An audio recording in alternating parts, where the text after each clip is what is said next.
Salut à tous, bienvenue sur une nouvelle vision partagée du nouveau monde. Alors aujourd'hui, Virginie et moi, on est ravis d'accueillir Céline et Jacques. Donc Céline Savignac qui était venue partager sa vision, qui était venue rêver demain avec nous il y a quelques semaines de ça. Donc c'était Coralie qui t'avait invité, Céline, sur la chaîne. Et donc à ton tour, aujourd'hui, tu as invité quelqu'un que tu trouves inspirant pour justement venir rêver demain avec nous. Donc bienvenue à toi, Jacques. Et voilà, on est ravis de vous avoir. Pour démarrer, ce que je te propose, Céline, c'est voilà, de nous raconter un petit peu dans quelles circonstances tu as eu l'envie de solliciter Jacques pour ce rendez-vous. Ok, alors déjà, merci à vous, Virginie et Rose, de me convier aussi pour cette opportunité d'inviter une personne inspirante. Alors, concrètement, avec Jacques, ça va faire 2 ans qu'on s'est rencontrés, donc là sur la fin de l'année. Et en fait, on s'est rencontrés sur un séjour de, on va dire, de développement personnel, voilà, en pleine campagne française. Et c'est vrai que le courant est passé très rapidement. Moi, je sentais vraiment tout ce que Jacques pouvait aussi offrir. Il y avait vraiment de très, très belles énergies, moi qui m'appelais en fait. Donc forcément, il y a eu un moment, on a eu un très bel échange tous les deux, et c'est vrai que à partir de là, une belle amitié est née. Et c'est vrai que Jacques, depuis 2 ans, je le vois énormément progresser aussi sur sa dimension spirituelle et d'être. Et je trouve que, enfin, là, il matérialise totalement le côté visionnaire que j'avais perçu il y a 2 ans. Voilà, donc là, on n'est plus qu'au stade de l'idée, on est vraiment dans la matière. Et du coup, pour moi, voilà, c'est vraiment un être très inspirant qui me touche profondément. Il le sait, tu le sais, Jacques. Et donc, pour moi, c'est vraiment un bonheur aussi qu'il soit là ce soir avec nous trois. Alors, Jacques, est-ce que tu pourrais Bah, Oui, je suis très touché présenter à d'être là. nous, de nous raconter un petit peu ton parcours? Je suis très touché d'être là aussi. Et c'est vrai que je vois dans la façon de raconter de Céline, c'est vrai qu'il y a toujours des gens comme ça dans des parcours où Céline, moi, je la vois un peu comme une marraine. C'est-à-dire qu'au moment où on s'est rencontrés, moi, j'arrivais dans la spiritualité. Puis moi, comme je suis d'un milieu très scientifique, tout ça paraissait donc j'étais très inquiet, très stressé, très dans une curiosité, un truc comme ça. Et je me rappelle que justement, les premières fois à chaque fois qu'on se parlait au début, Céline, en fait, canalisait des choses pour moi. Et je voyais bien, on se parlait, il y avait une connexion, et il y avait vraiment comme une guidance comme ça. Donc il y avait un côté un peu initiatique, en fait, dans sa rencontre, parce que moi, ce qui m'avait touché, c'est que moi, j'étais un peu complètement dans la personnalité un peu sauveur. En plus, c'était un peu une déformation professionnelle quand on est dans le milieu médical. Donc, c'est toujours moi qui coach les gens, qui prend du recul, qui aide les gens. Là, c'était une des premières fois où il y avait une situation un petit peu inversée, mais avec surtout cette sensation d'une protection et d'une bienveillance, alors qu'on se connaissait pas du tout. Et finalement, il y a un lien profond qui s'est fait, mais sans qu'on se voit, on s'est pas forcément vu beaucoup par la suite. Là, on est amené à se revoir beaucoup plus, mais on sentait, on avait des projets tout de suite, puis on sentait qu'il y avait quelque chose. Puis je pense que moi, voilà, il fallait que je me stabilise, ou je sais pas, parce que je partais un peu dans tous les sens à ce moment-là. Donc voilà. Est-ce qu'il y a eu un événement dans ta vie, une épreuve, un défi que tu as eu à affronter pour que tu tombes dans le monde de la spiritualité? Alors, non, justement, ça n'a pas été. Il n'y a pas une épreuve, une maladie ou la personne d'un proche, comme effectivement ça arrive souvent. Ça s'est fait extrêmement progressivement, en fait.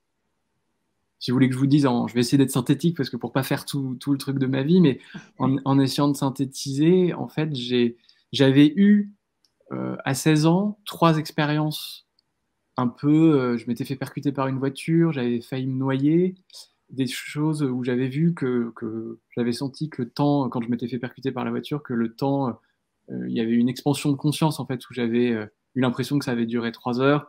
J'avais vu tous les objets autour de moi, comme j'avais fait un vol plané. Quand je m'étais noyé, j'avais cru que j'allais mourir. Donc ça, quand on croit qu'on va mourir, forcément après, on vit plus sa vie de la même manière. Mais même si c'était un truc à la con, hein, parce que quand on raconte comme ça, les gens peuvent se dire, waouh, c'était une expérience forte, mais je faisais de la planche à voile, je me suis coincé sous ma planche à voile, et c'est juste le fait que ma conscience se soit dit, bah voilà, là tu vas mourir maintenant, à 16 ans, en plein mois d'août, pendant les vacances. Et donc là, ça a créé quelque chose. Et j'avais eu aussi, oui, c'était à 16 ans, c'était 3 trucs, oui, une expérience d'unité un peu. C'est-à-dire que pareil, je marchais dans la rue avec de la musique, et j'ai vraiment eu l'impression de me, c'était pas une sortie de corps, mais de faire partie du tout, comme ça, quelque chose de très fort. Mais sauf qu'à cette époque-là, comme j'avais absolument personne à qui en parler, que j'étais dans un milieu strictement médical, hein, les 2 parents médecins, les 4 grands-parents médecins, donc dans un truc très monomaniaque sur la discipline. Et finalement, quand on peut pas parler de quelque chose, on finit par l'oublier ou je sais pas, par se dire que ça n'a pas existé, surtout quand c'est des trucs d'expérience comme ça, spirituelle. Donc j'ai complètement mis un couvercle là-dessus. Et c'était pas un hasard que ça arrive à cette époque parce que 16 ans, c'est l'âge où on choisit qui on va être dans la vie. Est-ce que je prenais une section littéraire, une section scientifique, enfin tout ça était en train de se jouer. Et donc c'est là que ça s'est passé. Mais après, c'est ce que je dis toujours, de 16 à 25 ans, avant que je rechange de métier pour passer de la médecine à l'art, j'ai vraiment tout fait pour être quelqu'un de normal en fait. C'est ce que j'appelle la période d'adaptation à la matrice, quoi. Les beuveries de médecine, essayer au maximum d'être quelqu'un de normal parce que je sentais aussi un petit décalage depuis le début, mais sur lequel j'arrivais pas à mettre un. Et puis donc oui, enfin, moi j'ai tendance à partir dans tous les sens et à être très bon, donc n'hésitez pas à me recadrer. Non, hein, mais c'est je disais que parfait. c'était progressif dans le sens où il y avait eu quand même ces expériences-là, mais si vous voulez, quand j'avais 25 ans, j'avais oublié que j'avais vécu ces expériences. Ouais. Complètement. Et qu'en fait, en 2012, qui est souvent une des grandes dates pour tous les gens qui sont veillés, là j'ai changé de. Ah, Je sais pas si. Ah non. pardon. C'est En moi qui 2000 ai encore. En Virginie, tu 2012, peux le faire en j'ai- Oui. gros. Je vais le faire. Tiens, je te laisse la place. Voilà. Donc, tu nous disais en 2012. 2012, j'ai eu une rupture matérielle, enfin, c'est-à-dire que j'ai changé de ville, de métier, de fiancé, de tout. Il y a eu un gros changement dans ma vie. Donc, je suis passé de l'aspect médical à l'aspect artistique. Donc, je suis venu à Paris justement pour faire des études d'art. OK. Et quand je dis que c'est progressif, c'est-à-dire que là, pareil, j'ai pas vécu un truc de fou, mais j'ai juste complètement changé de cadre. Donc déjà, quand on change de cadre, ça ouvre. Comme j'étais dans l'art, je me suis mis à dessiner. Donc quand on dessine, on n'a pas le même rapport au temps et à sa sensibilité. Donc j'ai ma sensibilité qui avait été totalement refoulée et robotisée dans le milieu médical a commencé un peu à s'ouvrir. Et forcément, par l'art, j'ai vu la médecine différemment. Mais C'est par là où. rapport à ta vie dans la matrice, Hmm. comment ça se passait? C'est-à-dire que tu continues quand même à avoir ton job de dentiste à ce moment-là? Oui, parce qu'il fallait que je finance les études d'art, donc je travaillais encore en tant que dentiste. C'était une période hyper intense et hyper difficile parce qu'il y avait des nuits blanches pour les projets d'art et le matin, j'allais bosser parce que c'était une école qui était assez chère. Oui. Justement, c'était une de mes déceptions en arrivant à Paris, c'est que j'étais censé faire les beaux-arts et il fallait avoir moins de 26 ans Ah. pour faire les beaux-arts. Et moi, j'avais 26 ans et 2 mois. Donc j'avais fait les dossiers de candidature et là, je me suis dit, c'était une première déception parce que j'avais plein de mystifications. Je m'imaginais arriver à Paris. Un peu avec une idée de Paris comme dans les années 20. Et puis finalement, je me dis, bon, ok, administrativement, déjà, je peux pas faire de l'art parce que j'ai plus de 26 ans. Donc ça commençait à être un rappel à la réalité. Et du coup, je me suis rapatrié sur une autre école qui avait pas de limite d'âge, mais qui était privée, donc qui était plus chère. Donc j'ai continué à faire les deux en même temps. D'accord.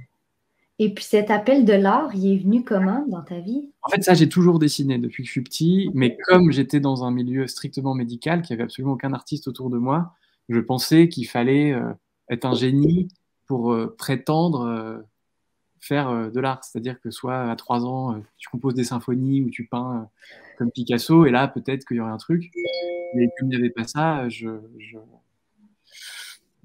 dessinais, je faisais des bandes dessinées, j'ai toujours fait des choses comme ça, mais je me suis dit, bon, voilà, ça ne peut pas exister en tant que métier.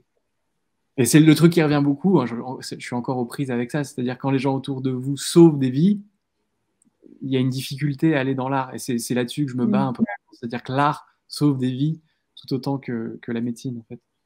Ouais. Et en quoi pour toi? bah, dans la révélation des gens à eux-mêmes pour des propres thérapies, mais dans ce que peut susciter, je sais pas, là je pourrais t'en parler pendant des heures et des heures. Tu vois, mon voisin là, avec qui je viens de parler avant de faire la consultation, qui est Asperger, qui est autiste Asperger, on voit quand on fait des expos, je vois la façon dont il absorbe et qu'il reçoit des images ou quand quelqu'un produit quelque chose artistiquement, mais je sais pas, ça le structure, ça lui fait des choses et puis c'est une communication différente en fait, tout simplement.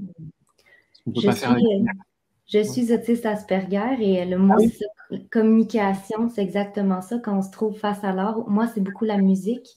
Mhm. C'est toutes ces informations-là qui rentrent dans mon champ de conscience et qui provoquent une ouverture.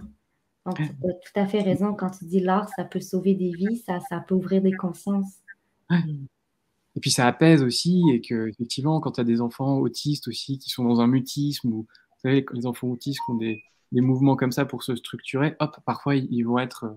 Donc oui, on parlait. Alors bah tiens, ça me permet. Moi, le truc, c'est en fait j'aime bien fonctionner. On dit en arborescence, mais c'est-à-dire toujours c'est ce que je fais maintenant avec les patients, c'est-à-dire rien n'est prévu et d'utiliser bah, ce qui se passe et que par exemple, moi, si je crois qu'à un moment donné, Rose, tu parlais de quelles sont nos perceptions, nos trucs extrasensoriels. Moi, ça fonctionne un peu comme ça. C'est-à-dire que j'ai envie de parler de l'autisme Asperger parce que il y a une sensation et que ça correspond à Virginie. Donc, en fait, le sujet m'est évoqué, mais parce que le sujet est en présence. Et en fait, moi, je fais beaucoup comme ça. Parce que j'ai vraiment envie de dire à un moment donné, l'inspiration, elle est toujours liée aux êtres en présence. Oui, au fait que nous sommes tous interconnectés. Mm. Et que... Mais que, et c'est aussi c'est intéressant parce que souvent, justement, comme maintenant, il y a quand même beaucoup d'infos sur des stages de perception extrasensorielle, de trucs comme ça. Moi, je sais qu'à un moment donné, on se dit, bah, j'y arrive pas, ou parce qu'on entend des gens avoir des canalisations nettes et précises, ou faire du truc automatique. Et en fait, on s'attend intellectuellement, si des choses arrivent, à ce que ce soit comme ce qu'on a lu, comme ce qu'on a entendu. Et en fait, moi, c'est même pas des canalisations, mais en fait, les intuitions étaient tellement inséré finalement dans ma perception normale que j'avais pas l'impression qu'il y avait quelque chose de notable ou quelque chose à dire. Alors qu'en fait, c'était constant, mais c'était tellement constant que ça devenait. Enfin, voilà. Virginie, tu veux dire quelque chose? Oui, je veux dire quelque chose parce que là, ce que tu es en train de dire, j'ai eu cette discussion-là avec Rose, comme quoi souvent on va douter de notre connexion parce que justement, comme tu dis, on ne canalise pas ou bon, on reçoit les messages de façon intuitive depuis qu'on est né. Donc, pour nous, c'est tellement naturel que vraiment ce que tu es en train de décrire, moi, j'ai eu un gros moment de doute là, récemment que je me suis dit, ça y est, ma connexion, je l'ai perdue ou elle n'est pas assez forte. Mais non, comme tu dis, ça a toujours été là, sauf quand on parle de perception extrasensorielle, on a tous un canot qui nous est propre par lequel on va mieux capter les choses. C'est juste de le trouver, puis à partir de là, de faire confiance à ces informations-là qu'on reçoit. Et alors, comment le concept de Nouvelle Terre est venu à toi, Jacques, la première fois? Ça, c'est une bonne question. Est-ce que le concept de Nouvelle Terre... je ne saurais pas. Je ne sais même pas si j'ai un concept, finalement, de Nouvelle Terre. À un moment donné, il y a quand même la sensation profonde, tout simplement, qu'on ne peut pas fonctionner comme ça. Et si, quand même, moi, le truc, c'est de me rendre compte, plus, justement, j'ai été tout simplement vers moi-même, après tout ce cursus, de faire des choses, puis finalement de voir que j'étais vachement dans une suradaptation, dans des choses comme ça. À un moment donné, je me suis dit, mais pourquoi, en fait, au lieu de m'adapter à quelque chose, j'ai juste eu envie de fonctionner tel que je fonctionnais, en fait. Par toi-même. Et ça peut être ça le nouveau monde, finalement, mais c'est-à-dire fonctionner sans être dans des rapports de compétition, sans être dans des rapports de force, que les compétences et les talents se conjuguent plutôt que de s'annuler, tout ça. Ce qui est en fait la description de l'ère du Verseau.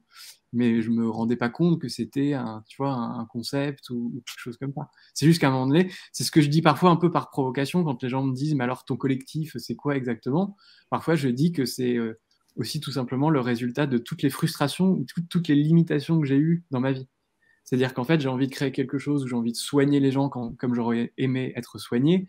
J'ai envie d'accompagner des artistes à la manière d'un agent comme j'aurais aimé rencontrer un agent comme ça. J'ai envie de fonctionner en groupe comme ça ne se passe pas comme ça en entreprise, de pas je sais pas, maintenant à Paris, il faut plus faire de bruit après 21h. On peut pas, pour faire le moindre truc, il faut avoir une licence. Tous les gens qui font des sujets de thèse, ils font des sujets qui les font chier parce qu'il faut faire tel sujet, parce que telle université demande tel truc. Alors là, je me suis dit, putain, on a tellement de capacités, de compétences que j'avais juste envie de faire un endroit où ça me paraissait juste normal, en fait.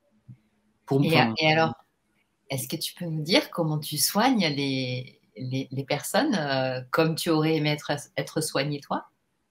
Bah, d'une façon multidimensionnelle, pour résumer beaucoup de choses, c'est-à-dire à la fois de faire des soins techniques, mais pour moi, en l'occurrence, c'est dans la bouche, enfin, c'est les dents et maintenant, c'est la bouche, je dirais, toute la bouche et tout ce qu'elle symbolise dans ses fonctions de respiration, de déglutition et tout. Et c'est tout simplement de voir qu'on peut pas boucher un trou sans comprendre pourquoi un trou s'est fait, tout simplement pour parler des dents. Évident, mais c'est-à-dire que le corps ne manifeste jamais rien par hasard. Si vous voulez maintenant, enfin sans rentrer dans les trucs trop techniques, mais je travaille plus sur de l'orthodontie, une méthode d'orthodontie sans qu'il y ait de bague ou de choses comme ça. Et ça me paraît fou que quand un enfant développe trop ou pas assez sa mâchoire, par exemple, si quelqu'un est complètement prognate ou comme ça n'est jamais un hasard. C'est-à-dire qu'il y a un vécu émotionnel ou des choses comme ça. Et si on soigne une pathologie comme ça sans faire émerger ce qu'il y a derrière un problème de croissance comme ça, c'est normal que soit ça rebouge ou que soit il y ait des sensations invasives dans la façon dont est fait le soin, quoi. Donc je travaille de plus en plus, oui, je dirais de façon multidimensionnelle, le symbolisme des dents, tout ça, des choses que beaucoup de gens ont travaillé, mais j'essaie un peu de synthétiser ces choses-là parce que c'est assez compliqué, vu que c'est quand même beaucoup de sujets qui émergent, beaucoup de gens s'y intéressent, mais il y a aussi beaucoup d'informations, de choses un peu contradictoires. Je récupère aussi beaucoup de gens qui sont dans des surinterprétations et des choses où ça part vraiment... Comme là, j'ai fait un interview sur une chaîne qui a eu une forte écoute, j'ai eu un amoncellement de demandes par mail et j'ai vu beaucoup de patients qui étaient vraiment dans le milieu spirituel, chose que je n'avais pas avant, c'était plus disséminé. Et je me suis aussi rendu compte que ça pouvait partir dans aller trop loin. Ouais. Ouais. Et donc voilà, d'essayer d'être dans... C'est toujours ce que je dis toujours, je crois que mon truc, je trouve de plus en plus, je crois, ma fonction, il semble, c'est vraiment de faire des ponts entre tout. Des ponts entre des domaines, et j'ai essayé de résumer le plus possible ce collectif, parce que c'est vrai que c'est assez... J'ai tendance à partir dans beaucoup de sens, mais c'est qu'il y a une articulation, en fait, entre nos transitions intérieures et la transition collective. C'est-à-dire qu'en fait, d'aider les gens par des conférences, des rencontres, des concerts, de mélanger des domaines, de faire des projets avec des gens qui n'ont pas les mêmes métiers.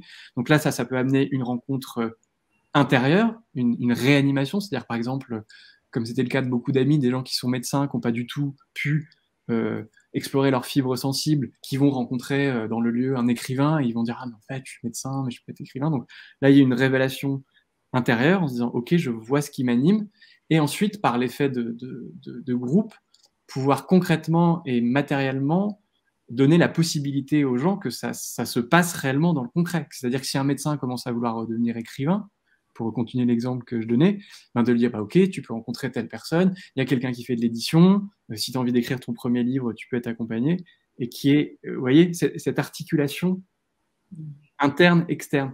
Parce que souvent, ouais, moi je dis ça justement parce que moi j'étais de nature à être tout à fait dans l'imaginaire, complètement dans le monde des idées en fait, et que ça fait quelques années que je commence vraiment c'est un peu ce que disait Céline quoi, quand on s'est rencontrés, je commence vraiment à m'incarner comme ça. Et le truc que je dis tout le temps aux gens, parce que des gens me demandent des conseils maintenant, mais je vais toujours dire moi je sais pas ce que je peux te dire pour ta vie, mais je dis aux gens passez à l'action. C'est-à-dire, je sais pas, j'avais une vieille dame qui me disait j'adore les animaux, mais j'aimerais bien faire quelque chose, j'ai pas d'argent. Et je lui disais, si tu as 2 amis qui aiment aussi les animaux, vous vous réunissez dans votre cuisine et vous parlez des animaux, et déjà là, un autre truc va émerger. C'est vraiment ce passage à l'action, mais ce truc très concret. Parce que c'est ce que je voyais avec tous les patients là qui sont très dans l'alternatif. Ils ont une connaissance. Moi, c'est ça qui est très enrichissant, c'est que je rencontre des gens, mais qui savent des gens qui ont 80 ans et qui ont fait 10 séminaires par an, qui ont une connaissance hallucinante, mais qui sont du coup dans un espèce la connaissance devient une espèce de refuge et de fuite, en fait, à un moment donné. Voilà. Et je te rejoins tellement dans ce que tu présentes comme vision des choses. Moi, je dis toujours, si on veut créer autre chose, ça prend un acte. Mais souvent, les gens, ce que je constate, ils sont terrorisés parce qu'ils voient tout trop gros. Mais moi, ce que je dis aux gens, toujours de faire un petit pas en direction de cette vision, en direction de ce rêve. Ouais, exactement. Ouais. Ouais, ouais. Et puis, c'est ce qui fait que des choses s'ouvrent, qu'on n'aurait pas pu prévoir. Parce que moi, c'est pareil, j'étais tendance, comme j'étais très cérébral, à me faire des scénarios. C'est-à-dire, avant de faire un truc, je disais, mais de toute manière, si je fais ça, si je réunis cette personne, celle-là, elle va dire ça, il va y avoir ça. Et alors qu'en fait, quand on plonge, les choses se passent. Et c'est là où une guidance, justement, plus divine peut s'installer. Parce qu'on n'est plus justement dans une planification. Moi, au tout début, avant de faire le collectif, je me prenais la tête, je me disais, alors, pour plaire aux médecins, il faut que ce soit scientifique. Si c'est trop scientifique, ça va faire chier les artistes. Si c'est pas assez funky, les artistes vont aimer s'il y a des trucs et tout. Mais et j'essayais à vouloir. J'arrivais même pas à mettre un mot parce qu'il fallait que le mot plaise à tout le monde. Puis en fait, à un moment donné, les choses se sont faites par moi sans que je puisse tout prévoir, quoi. Et c'est beaucoup plus. Est-ce que tu peux nous en parler de ce collectif? Il est vraiment naissant. Pour l'instant, je suis vraiment dans la rencontre. Parce qu'en fait, je ne peux pas encore accueillir les gens dans le lieu parce qu'il est en travaux vraiment sur tous les plans. Mais je suis vraiment en train de constituer, je dirais, le lien. Parce que je crois que c'est toi, Rose, qui a évoqué ça. Pareil, quand j'essaye de résumer, je crois que le premier pas fondamental, c'est de se relier. Enfin, c'est qu'il y a un lien entre les gens. Je pense que c'est ce qui est le plus attaqué. C'est-à-dire qu'il y a une division constante, quoi. C'est-à-dire entre les hommes et les femmes, entre les riches et les pauvres. Le diable est celui qui divise. Donc, je pense tout ce qui unifie, et je pense que c'est pour ça qu'en fait, peu de mouvements émergent. C'est-à-dire qu'il y a peu de mouvements suffisamment constitués avec suffisamment de gens pour qu'à un moment donné, il y ait des bascules. Donc, tout ce qui peut, pour moi, aider à faire du lien, enfin, à réunir les gens, quoi, est vraiment hyper important. Ça paraît très, très basique, mais pour moi, c'est vraiment la première pierre.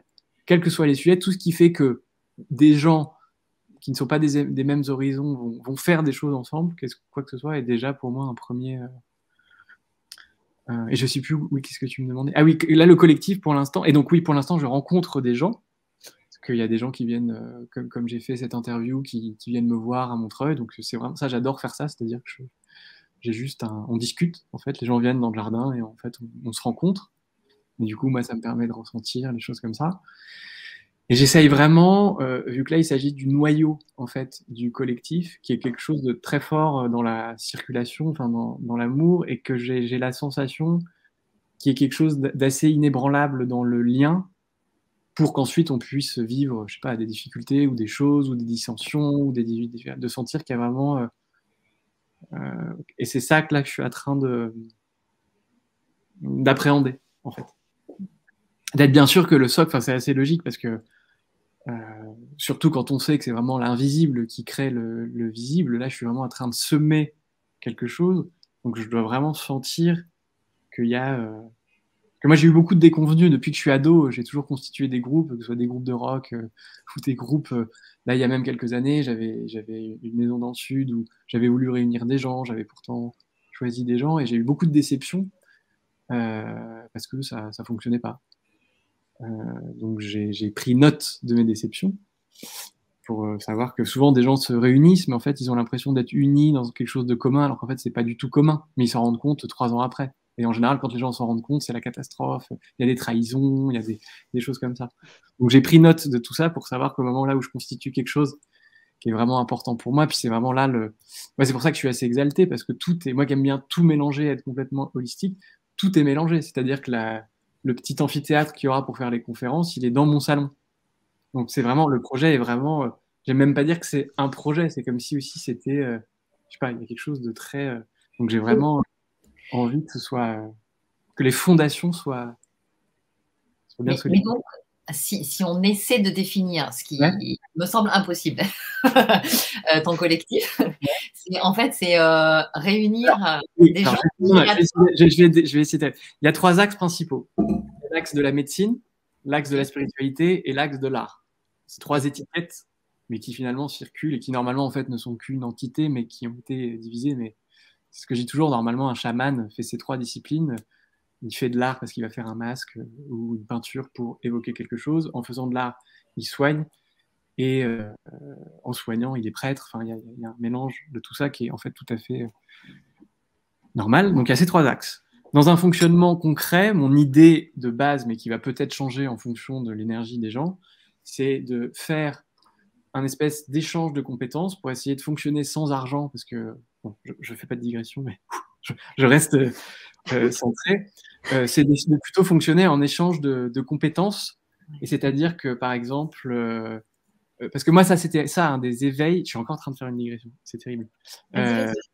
C'était je sens, comme moi, j'ai ce qu'on peut appeler une lecture d'âme, c'est-à-dire quand je suis en face de quelqu'un, je suis vraiment en présence de son potentiel, même s'il n'est pas manifesté. En fait, je sens le potentiel des gens. Donc, comme j'ai ce ressenti tout le temps, et que je vois, c'est comme sentir l'étincelle, en fait, chez les gens, à chaque fois, je me dis, mais ces gens, cette personne est incroyable, et je vois cette personne, et je me dis, mais cette personne, et ça, et ça. Donc, c'est déjà vraiment l'envie qui est que toutes ces compétences qu'on a, et qui souvent sont très limitées, parce qu'il faut une licence, il faut un truc, puissent déjà circuler et qu'on puisse juste se transmettre. Donc, concrètement, il y aurait l'idée que, je sais pas, là, j'avais une amie, par exemple, qui est comédienne et qui travaille beaucoup sur la parole en public, enfin, sur que les gens trouvent leur voix, leur gestuelle, et choses comme ça. Donc, je pourrais très bien dire à quelqu'un que je rencontre, parce que tout se fait par synchronicité, qui me dit, ah là, je suis en train de faire un truc, mais je suis tellement mal à l'aise en public. Donc, je lui dis, écoute, tu rencontres Élise. Et l'idée, c'était donc, si Élise donne 2 heures de son temps à une personne, ensuite, la personne va donner 2 heures de son temps en échangeant elle aussi une compétence, mais pas forcément en one-to-one, sur l'étendue de tous les gens qu'il y aura. Quand quelqu'un a donné 2 heures de son temps, il peut recevoir 2 heures du temps et d'une compétence de quelqu'un qui fait partie du groupe. Et l'idée, ce serait qu'une fois par mois, moi je verrais aussi, moi, selon ma disponibilité, parce que ça demande quand même de l'organisation, qu'une fois par mois, il y a un événement collectif, donc soit un concert, soit une conférence, où là, tous les gens qui ont fait des trucs en 1 à 1, que tout le monde soit ensemble pour un petit moment, en fait. Voilà. Chouette. Pour le truc un peu concret. Et puis je crois qu'on est dans le nouveau, hein. Je crois complètement. qu'on est dans le nouveau monde là. Complètement, t'étais un visionnaire et moi je me demandais là pour le moment, t'es tout seul à naviguer au travers de cette vision-là, ou il y a déjà des gens qui t'ont rejoint? Il y a déjà, là, je suis en train de constituer les liens. Et la problématique que j'ai, c'est que des gens qui m'ont rejoint ou qui voulaient me rejoindre, il y en a plein. Parce qu'en plus, j'ai fait un truc public, donc forcément, je suis même un peu harcelé par. J'essaye justement de voir des gens qui sont aussi attirés, qui se disent, tiens, il y a un mec qui réunit 3 disciplines, qui ouvre un truc, il va y avoir du monde, ça peut être la bonne occasion d'avoir des clients pour tous les gens qui lancent des business. Donc là, j'essaie d'être très strict là-dessus. Ce qui n'est pas évident parce que je sais que moi, je travaille là-dessus, mais j'ai une espèce d'aberration de tout ce qui a un aspect commercial de près ou de loin. Et des fois, il y a des gens que j'ai rejetés ou qui proposaient des ateliers où je dis, bon, j'ai peut-être été un peu... Mais dès que je sens qu'en fait, quelqu'un se dit, je vais pouvoir vendre mes trucs, même si c'est des trucs bien, enfin, je sais pas. Je travaille un truc là-dessus, je suis peut-être un peu strict et radical, mais l'aspect commercial des choses, surtout quand on est dans la spiritualité, je trouve que c'est quand même voilà, c'est un grand débat à part entière, donc j'essaie de faire attention à ça. Je sais quelle était la question. Je sais plus si j'ai répondu. Si pour le moment, tu étais tout seul à... Et donc pour le moment, justement, j'ai des gens qui m'ont contacté et j'essaye de sentir quel va être le noyau. Parce qu'en fait, si je sens que le noyau est très fort, qu'il y a une circulation d'amour en fait qui est hyper forte, que moi je sens une confiance et un truc comme ça, si le noyau est fort, après autour de noyau peuvent graviter des gens, ou même si c'est des gens qui vont peut-être avoir des parts d'ombre, enfin je veux dire on a tous des parts d'ombre, mais ou des choses qui vont plutôt être des tensions ou des choses plus compliquées à gérer. Si je sens que le noyau est fort, eh ben, parce que oui, il faut que je dise que moi mon vrai intérêt c'est de réunir des opposés. Une vraie unification, c'est de réunir justement normalement des gens qui se détestent ou en tout cas qui ne se rencontrent pas dans la société.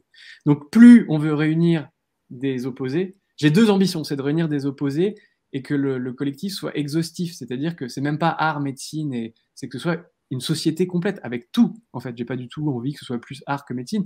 J'ai envie qu'il y ait toutes les facettes énergétiques de tous les êtres humains pour une nouvelle société, un peu comme un arche qui irait ensemencer une nouvelle société. Donc il faut qu'il y ait tout. Donc c'est assez ambitieux parce qu'il faut qu'il y ait tout, donc il faut qu'il y ait les contraires. Donc, plus on réunit des contraires, plus il y a de chances de friction. Donc, plus il faut que le noyau et que la fréquence, en fait, soit un truc vraiment comme ça. Ouais. Et c'est un peu ça, et c'est pour ça que je prends bien mon temps. Parce que moi, j'ai tendance un peu à m'emballer, comme je vous disais, quand je rencontre des gens, je me dis, ah, mais génial. Puis en plus, que moi, je suis tellement, c'est tellement, comment dire, génial de voir des résonances, et des gens qui viennent me voir à Montreuil, qui font le déplacement parfois de toute la France pour me proposer ce qu'ils font, ce qu'ils pourraient proposer. Ouais, c'est génial. Donc, c'est très. Je me retrouve aussi dans cette position où c'est impossible, quand quelqu'un souffre comme ça, il me dit, moi, si tu veux, je fais tel genre de soins, dire, ouais, bon, bah écoute, ça m'intéresse pas. Merci d'être venu, au revoir. Enfin, tu vois, mais du coup, j'essaye, tu vois, de pas m'emballer, parce que j'ai cette tendance à vouloir que tout le monde aussi, bien sûr, fasse partie de ça. J'ai pas envie d'être excluant, vu que la société est déjà assez comme ça, et que. Donc voilà, ça fait partie de mes. Mais il y a quand même quelque chose qui est assez chouette, c'est que finalement, des gens que j'ai vraiment rencontrés, il n'y en a pas eu non plus des centaines, des gens avec qui je suis vraiment venu. Je dirais que j'ai fait des rendez-vous comme ça avec une 15-20 personnes, et que de façon assez incroyable, il y avait une alchimie ou quelque chose. Et d'ailleurs, entre parenthèses, parce que c'est un sujet qui vous touche aussi, le grand sujet qui a été un sujet de lien, finalement, c'est la notion d'abus. C'est-à-dire que comme finalement, moi, je suis à l'initiative de quelque chose, on pourrait se dire que moi, je vais leader quelque chose. Mais en fait, ce qui se passe, comme moi, j'ouvre vraiment le truc, en fait, c'est moi aussi qui ai besoin d'être en confiance. Et donc, spontanément, moi, en m'ouvrant vraiment, en parlant avec le cœur, avec les gens, j'ai vu que cette notion d'abus, quel qu'il soit, hein, pas forcément des abus physiques, mais des abus psychiques, et ces rapports entre les gens qui vont être hypersensibles, tous ces gens qu'on dit sur le spectre, maintenant, finalement, autistique, c'est-à-dire que moi, je me retrouve assez bien dans l'aspect haut potentiel. Virginie, tu parles de l'aspect Asperger, il y a des gens hypersensibles, moi, je suis aussi TDAH, et donc, je voyais qu'il y avait ces flirts très très fréquents entre les gens qui ont cette nature de sensibilité et les gens pervers, narcissiques ou qui vont avoir des abus. Donc tous les gens que j'ai rencontrés. Et ce qui est hyper intéressant, parce que là pour le Nouveau Monde, il s'agit, pour qu'on envoie, qu'on balance la sauce, qu'on envoie notre propre rayonnement, il s'agit d'être dans une ouverture totale.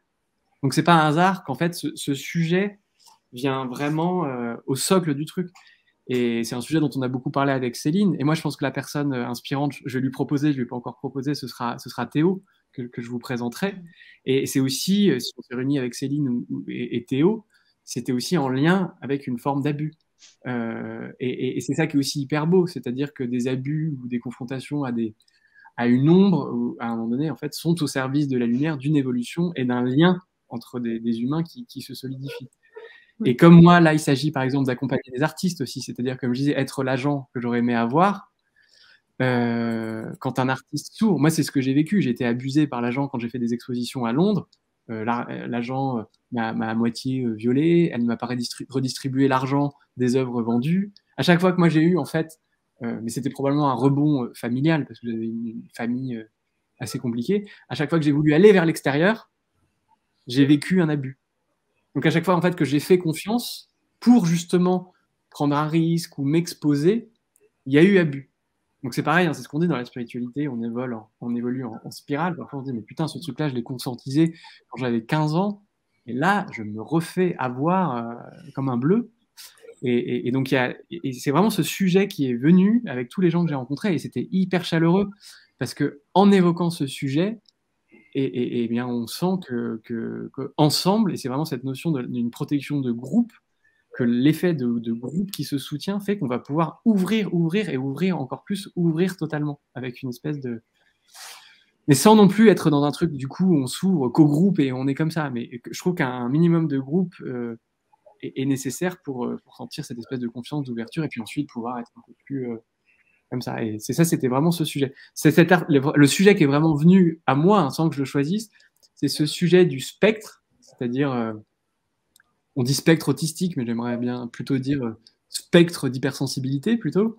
Et l'alliance, tout simplement le vécu dans le monde de ces gens qui sont très sensibles et qui du coup ont des perceptions, qui du coup forcément s'intéressent à la spiritualité, et qui, je pense, du coup, comme sont connectés, n'ont pas perdu finalement une forme de bon sens que le monde est en train de retrouver. et qu'on va essayer de transmettre, je pense, de plus en plus. Voilà. Alors, justement, si on se projette, bon, je sais que le temps n'existe pas, mais on est quand même encore dans cette matrice avec ce temps linéaire. Donc, je ne sais pas si on se projette dans 5 ans. Admettons que voilà, le vieux monde, il est parti, le vieux monde tout moche, que les gens ils sont tous ouverts, ils ont le cœur ouvert et tout. Alors, j'ai essayé de m'expliquer avec mes récentes expériences, on va dire, d'abus, de perversion. On pourrait se dire, mais de toute manière, la matrice n'est faite que de pervers, finalement. C'est un peu ça le problème. Quand on voit le monde en entreprise, en général,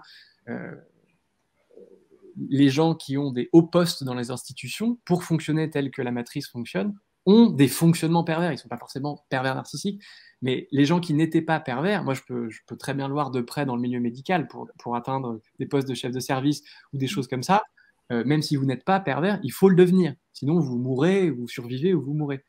Donc, il y a un fonctionnement matriciel qui est autour de la perversion, et donc de la compétition, du rapport de force et de tous ces trucs-là. Mais au bout d'un moment, justement, je me suis dit, en fait, c'était mon truc, mais utilisons les pervers. C'est-à-dire que le problème, c'est qu'on risque de faire ce je crois que c'est une youtubeuse qui appelle des égos villages. C'est-à-dire qu'en fait, si on veut faire des choses, si notre intention, je pense que sincèrement, l'intention qu'on a tous, c'est que le monde change, enfin, que la société se transforme. Mais on ne peut pas transformer une société si on ne fait que des choses avec les gens que nous-mêmes, avec notre subjectivité, on a étiqueté lumineux. Ça, forcément, à un moment donné, il y a quelque chose qui... Donc les gens se regroupent, ils font des oasis, et puis au bout d'un moment, en plus, ils finissent par se rencontrer que les gens dans le spirituel peuvent être bien pires que les gens dans la matrice, qui sont complètement esclaves de la consommation. Donc il y a tout un truc comme ça. Et moi, avec ces trucs que j'ai vécu, je me suis dit, mais en fait... ces abus que j'ai eus, s'il y a eu des abus, c'est que je le voulais bien. Je vous dis ça parce que j'ai digéré les trucs. Hein. C'est pas quelque chose à dire à quelqu'un qui vient d'être victime de quelque chose, mais je le dis avec la distance du truc. S'il y a eu des abus, c'est que j'avais des manques.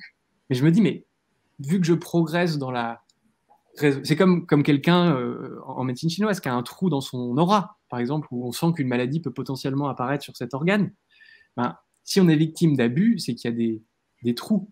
Et quand il y a de moins en moins de trous, qu'il y a une forme de quelque chose qui est complet dans l'amour de soi ou dans des choses comme ça, ben, en fait, les pervers, souvent, ils ont de très grandes qualités.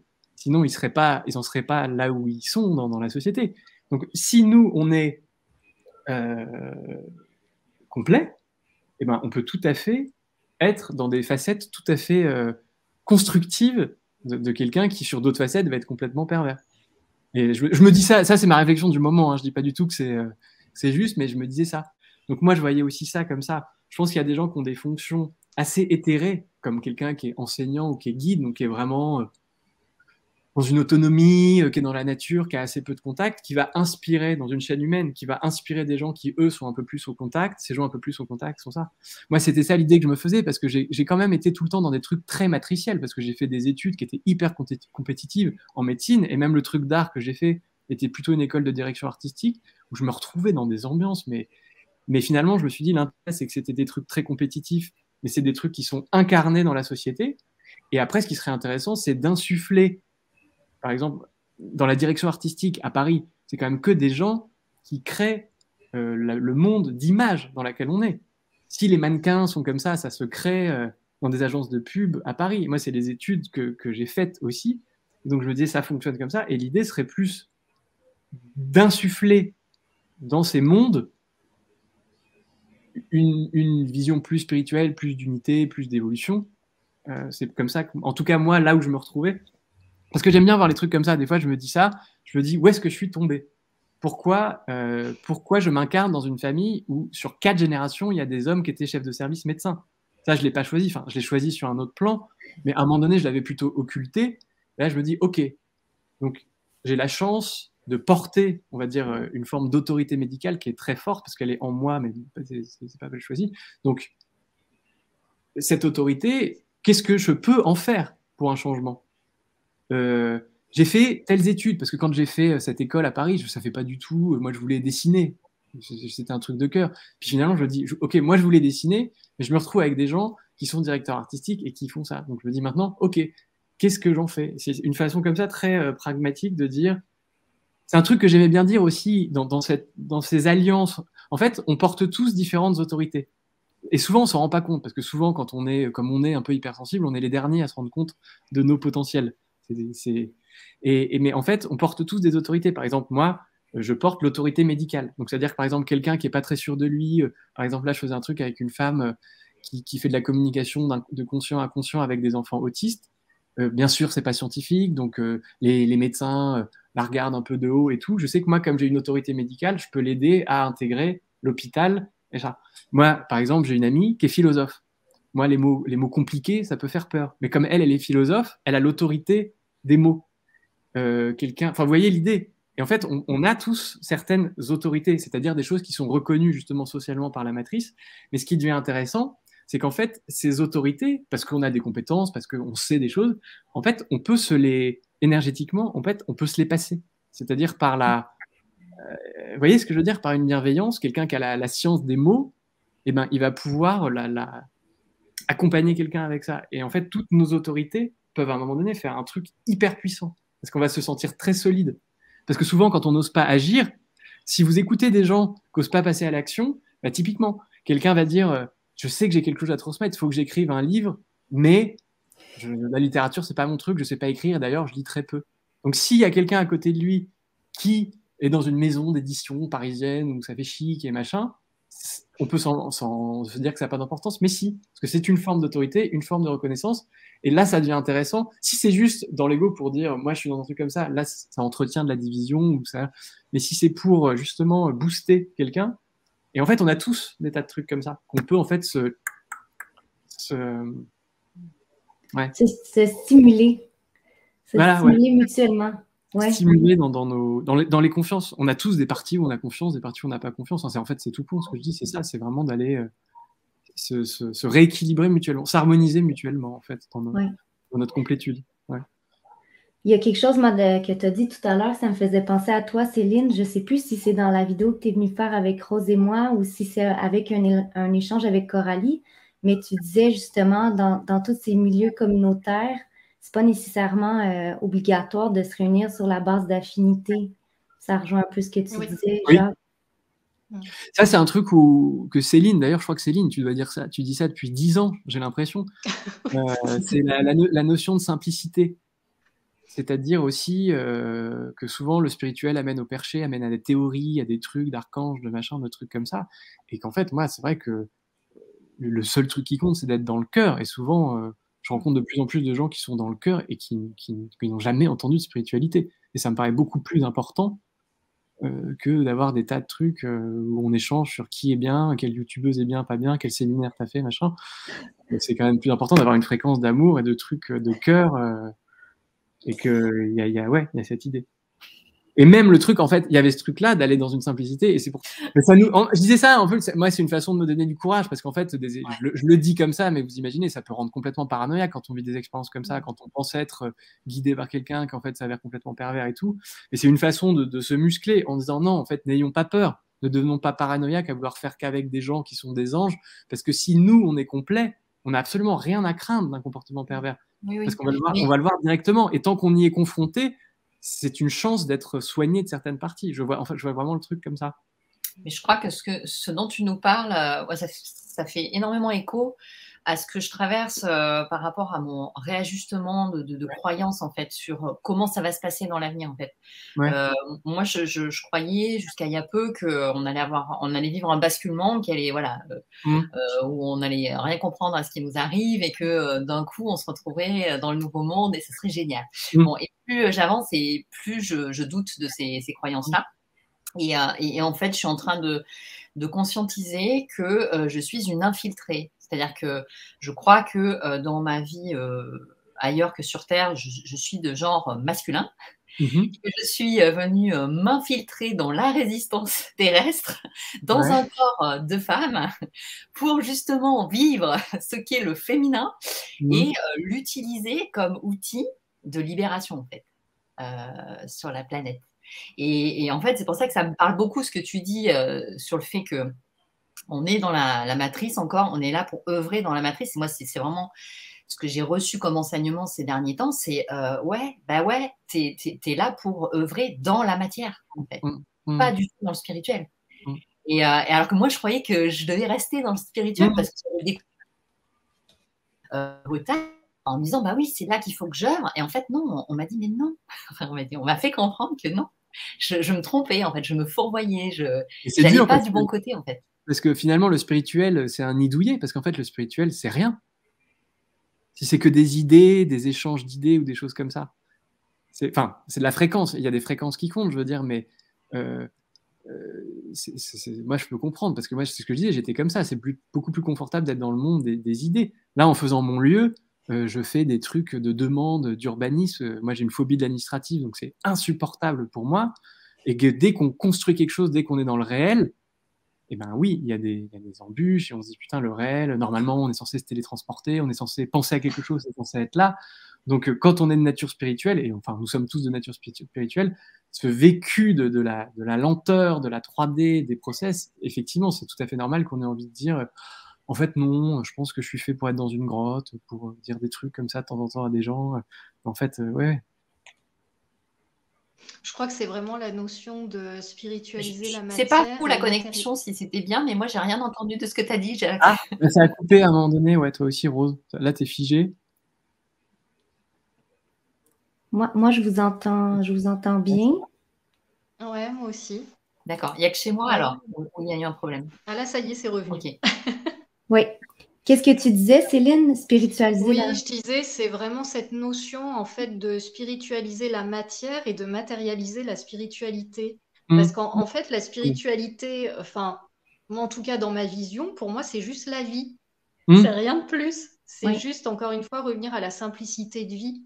Et après, comme tu dis, Jacques, c'est vrai que tous les concepts spirituels, voilà, enfin, moi je sens que vraiment l'énergie qui nous est demandée aujourd'hui, c'est de matérialiser les choses et justement de faire descendre tout ce qu'on reçoit, tout ce qu'il y a à l'intérieur de nous pour être vraiment dans la co-création. Et pas l'inverse de, voilà, de toujours vouloir être perché. Parce que là, on est complètement enfin, hors du temps, quoi. Et puis, on n'est pas là. Oui. Moi, je dis ça en plus, en ce moment, je vis, vu que j'ai beaucoup de gens en consultation très spirituelle, je suis d'autant. Bon, parfois, moi, j'ai tendance je suis peut-être un peu intense ou provocateur, mais de voir des gens, comme je vous disais, avec des connaissances comme ça. Là, hier soir, j'ai passé une consultation de 3 heures avec un monsieur qui avait 72 ans, mais un parcours hallucinant, qui a réussi à se mettre dans la pyramide de Khéops tout seul, qui a connu tous les grands enseignants, qui a fait des trucs avec Babaji, avec des machins, avec des trucs dans tous les sens. Mais en fait, c'était resté sur un plan complètement désincarné. Et en fait, ce qui m'a étonné, et moi c'est marrant parce que c'est aussi une espèce de boucle, parce que moi qui ai tendance à énormément douter, ce que je lui ai dit en fait était d'une simplicité. Je voyais qu'en fait il avait besoin d'être aimé, qu'en fait son accumulation de connaissances, alors c'était très compliqué parce que comme des gens, lui il était désidentifié parce qu'il avait vécu l'illumination, et des fois je lui parlais de trucs et tout, c'était très drôle. Enfin, très drôle. J'ai essayé, moi, d'amener, j'avais senti tout de suite une fréquence, un isolement, des choses comme ça. Et il disait un truc, et il dit, mais là, oui, peut-être que le personnage souffre. Alors là, je me disais, putain, encore un mec qui a eu une illumination et qui dit, le personnage n'existe pas. Et j'avais envie de dire, bah, ton personnage, c'est ça la vie. Tu as un personnage, tu peux ne pas être identifié, mais là, ton personnage, il souffre gravement. Et en fait, il y avait toute cette résistance et tout. Et moi qui avais vraiment 10 000 fois moins de connaissances, il avait un monde tellement vaste. En fait, il avait juste besoin d'être aimé et qu'il y ait un échange, qu'il y ait une reconnaissance. Donc, ça a mis beaucoup de temps. Parce qu'en plus, c'est ça que je vois. Plus les gens ont accumulé des séminaires, des trucs comme ça, forcément, plus ils se disent qu'ils savent. Et plus la simplicité peut leur échapper. Et moi-même, à chaque fois, j'ai le même truc. Moi, je dis, mais je vois pas ce que je peux apporter à cette personne. Elle a fait tellement de trucs et tout. Et là, je prends confiance en ça et je me dis, mais en fait, il y a quelque chose qui s'est ouvert. Et après, ça a vraiment été une consultation hyper forte et incroyable. Enfin, oui, tout ça pour dire que, oui, il faut faire descendre les choses. C'est pour ça qu'on disait ça. Ouais. Et ça me fait penser à un truc, je peux peut-être parler de ça parce que ça me paraît intéressant. Sur cette notion d'enfant indigo, je pense à ça par rapport à ce monsieur que j'ai vu hier. C'est ce que je lui disais, c'est que, bon, bien sûr, c'est des étiquettes, et là, on rentre encore dans notre théorie un peu mentale pour parler de choses qui me dépassent un peu. Mais plus ça va, plus dans mes rencontres, je pense effectivement qu'il y a des vagues d'indigo, donc il y a des vagues d'âmes qui sont venues porter assistance, on va dire, enfin, amener des fréquences. Et quand je rencontre mon voisin aussi, et comme ça, les gens de la génération, des hommes qui ont 70 ans, qui pourraient être les tout premiers indigos, en fait, ils ont un vécu extrêmement difficile. C'est que vous les retrouvez, ils sont soit schizophrènes, soit gourous, en général. Je caricature un peu, petite provocation, mais et parce que c'est des gens qui avaient des perceptions il y a 70 ans, donc à un moment donné où on en parlait beaucoup moins, qui ont souvent une hypersensibilité, alors que la Terre n'était pas du tout dans des trucs comme ça. Donc souvent, ils sont partis. Là, le patient dont je vous parle hier soir, il m'a raconté des choses, mais il voit vraiment l'illusion de la matière s'effondrer devant lui-même. Il a des mélanges de ses perceptions karmiques de vie antérieure qui se mélangent au réel. Tout est donc vous imaginez, et puis dans un grand doute parce qu'il ne sait pas à quoi croire par rapport à ses visions, tout ça. Enfin bref. Et mon voisin, c'est pareil, qui est chorégraphe, qui a fait tout un tas de trucs, machin. Il est devenu schizophrène. À un moment donné, comme il l'exprime lui-même, il dit j'ai touché la lumière de trop près, je me suis brûlé les ailes. Et donc il a eu une séparation. Et il est devenu schizophrène. Et donc je rencontre de plus en plus de gens, d'hommes de cet âge-là, qui pour moi sont les premières vagues. Donc c'est à eux qu'on doit beaucoup parce qu'ils ont ouvert le chemin. Pour moi, ensuite, il y a une vague qui est plus de notre génération. Moi, je me reconnais dans ça comme Céline. C'est-à-dire que nous, on a quand même un vécu familial qui est très complexe, qui fait qu'il y a une souffrance qui nous a emmenés vers le spirituel. Donc, on en a un peu chié, mais quand même moins que ces gens-là. Et puis, on est forcément très rebelle aux autorités, mais comme moi, je suis un peu un dentiste comme il faut pour faire le pont, mais en même temps, je suis dans l'autre domaine. Et pour moi, on a pu faire ce qu'on a fait parce que des gens avaient ouvert la voie. Et nous, on peut ouvrir la voie à des gens comme Théo, que j'aimerais vous présenter, s'il accepte, je vais lui proposer. Et on n'a pas les mêmes qualités. Et c'est-à-dire que comme il y a quelque chose qui s'ouvre, forcément, moi, je sens que j'ai encore un reste de côté très rebelle, de bien aimer déconstruire. Je vois bien que j'ai un problème avec l'autorité. L'autre fois, j'étais à la piscine il y a 3 jours. Le simple fait qu'il y ait un maître nageur, je sentais qu'il me regardait. J'avais envie de faire exprès des trucs pour le faire chier. Donc, c'est une nature. J'ai cette nature, mais il fallait que j'ai cette nature pour aller déconstruire la médecine, pour aller chercher dans des trucs et tout. Et des gens, justement, comme Théo, qui sont, je sais pas, entre 10, 20 ans, ou même les gens qui arrivent là, eux n'ont plus besoin d'avoir ces armes. Il faut juste, c'est ce que je dis tout le temps de Théo, il faut vous les poser à un endroit et ils balancent. Et justement, je trouve que je crois que c'est ce qu'on a tous envie de faire. Moi, c'est aussi une initiative du collectif, c'est de créer un écrin pour ces nouveaux enfants. C'est-à-dire que moi, quand je vois la suradaptation, moi, le tilt que j'ai eu avec Théo, c'est quand je l'ai vu la première fois en interview, je me suis dit, mais j'étais comme ça quand j'avais 15 ans. Qu'est-ce qui s'est passé? Ce qui s'est passé, c'est juste essayer de survivre dans la matrice. Et donc, il y a aussi, moi, j'ai vachement cette envie que tous ces enfants, avec cette connexion qui est nette, ils puissent juste donner ce qu'ils ont à donner sans se faire modifier ou s'adapter à quelque chose. Et pour qu'ils ne se fassent pas modifier, il faut qu'il y ait de plus en plus justement d'où l'idée quand même de structure, qu'il faut qu'il y ait quand même une structuration, même si ce sera dans une nouvelle façon, pour qu'ils puissent avoir, je sais pas, un enseignement ou des échanges, ou je sais pas encore quelle forme ça peut prendre, mais en tout cas que leur lumière puisse briller tout simplement, sans être... Du coup, je savais pas, je me rappelle pas de quoi on parlait avant que ça coupe. Oui, je ne me rappelle pas non plus, mais peut-être, là, ça fait 1 heure qu'on est en entretien, on peut peut-être voilà, s'acheminer vers la fin de l'enregistrement. Moi, j'aurais une question à te poser.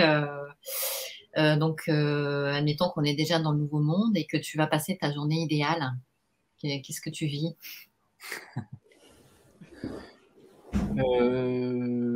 Tu vois, je vais te dire justement, avant d'y penser, le premier mot qui m'est venu, c'est lien. C'est encore le mot du lien. Je vis du lien. J'ai l'impression que moi, je me sens en lien, que ce soit par un échange, que ce soit en lien même avec la nature, je sens un lien. Ou que ce soit par mon lien, un lien. Je vis une journée, ma journée de rêve serait une journée de lien. Lié. C'est ça qui me vient. Okay. C'est-tu avec toi, Céline, qu'on parlait de faire le pont? Je ne sais plus si c'est avec toi. Ça m'a fait penser, genre, ce que tu disais de faire le lien, de faire des ponts entre les gens. Ouais. En tout cas, moi, je viens d'en créer un beau avec toi aujourd'hui. Merci, Jacques. Non, mais c'est fait. Je suis vraiment content de... Après, moi, je suis pas censé vous poser de questions ou comment ça fonctionne? Parce que moi, j'ai envie En fait, la façon dont vous êtes rencontrés, comment les choses aussi se sont. Ouais. Je sais pas du coup si. Bon, on verra, on peut répondre, mais. Je Bon, sais pas, est-ce qu'on clôture maintenant on et peut. on en off, peut-être? Oui, c'est ça, on te racontera ça avec grand plaisir. Mais moi, ce que je disais aux filles pendant que ça l'a coupé, c'est ça a été ultra, ultra riche, ton témoignage. Tu as clairement un cerveau en arborescence qui nous permet de découvrir en fait toute la richesse que tu portes en toi.